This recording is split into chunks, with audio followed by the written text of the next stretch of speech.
I'm Nikki from the Fabulous Life Builder. Today, I want to answer the question of what happens in order for someone to develop a fearful avoidant attachment style, or as some people call it, the disorganized attachment style. One of the things that can possibly cause a person to have a fearful avoidant attachment style is trauma. Now, the thing that causes trauma in some people can be a very big spectrum, and I could talk for hours about that.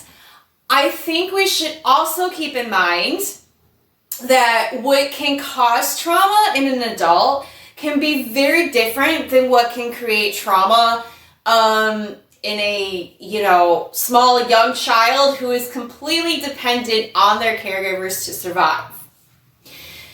It could be that their caregivers fought a lot or violently lost their tempers and smashed things.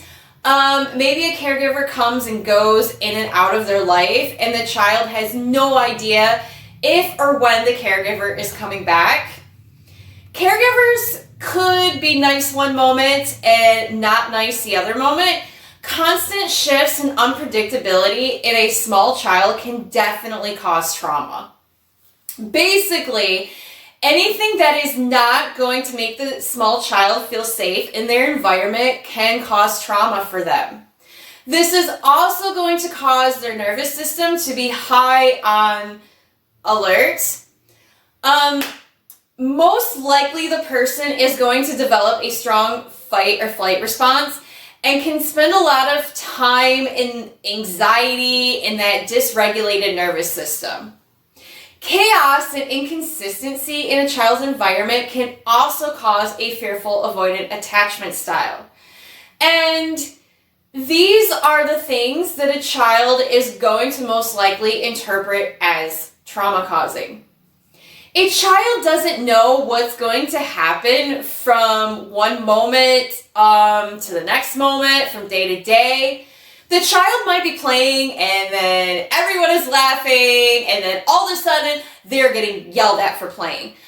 Maybe sometimes it's okay to get your own snack and then other times they're getting screamed at for getting their own snack. So because there is no clear set of consistent rules, they become hypersensitive to the mood and reactions to the people around them.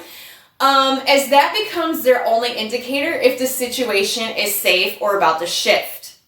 So they will constantly be looking and searching for the slightest change in behavior that might indicate, oh no, my caregiver's about to snap, or they seem like they're in a good mood today, so I can, carry on with what I'm about to do. Abuse is another big player for someone to develop a fearful avoidant attachment. And of course, abuse can cause trauma and make the environment feel unsafe and unstable. This can come in the forms of not just physical abuse, but other types of abuse as well. So between the abuse, chaos, inconsistency, trauma, and not always feeling safe in their environment, the world becomes a rather confusing place for the fearful avoidant. There are times their caregivers are there for them and happy and everything's cool, and this makes the fearful avoidant want to attach and to bond with their caregivers. But they also know in the back of their mind that it might not last long, and they go through periods where their caregivers are now unsafe and not present, and this makes them want to detach from their caregivers. So that's how a fearful avoidant starts to develop both sides of the anxious and the avoidant side. There are times when they have to depend on themselves and see that people are unsafe, but there are times when people are safe and they still have that desire to bond. This leads to confusion and conflicting feelings in adult relationships where the smallest thing might set them off and they will push the person away to make them feel safe. And then when they calm down, they want to pull that partner back in again. They want to be close, but they also want to stay at a safe distance. Their nervous system can be always dysregulated. They have a high chance to end up in abusive adult relationships, as this is normal behavior to them on what they learned as a child. The attachment style of your parents might also influence the child being a fearful avoidant as well. If one parent is a fearful avoidant, the child might pick that up from them. Or if one parent is anxious and the other parent is dismissive to the child, then it's possible the child could develop a fearful attachment style based on the inconsistency of the two parents' attachment styles. As an adult, trauma, abuse, chaos, and inconsistency can also cause someone to become a fearful avoidant as well, if it goes on long enough, as attachment styles can change throughout someone's life. And just because attachment styles can change, if you are a fearful avoidant, you don't have to live dysregulated forever.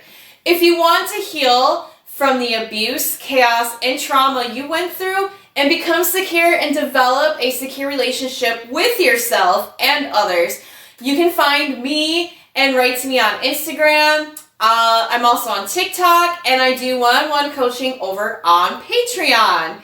The links will be pinned in the comments below. Also, don't forget to like, subscribe, or comment with any questions you have about fearful avoidant or attachment styles. If there are any other topics related to attachment theory, wellness, or fearful avoidant attachment style, comment and let me know so I can make more content that will help you guys out so you can build your most fabulous life.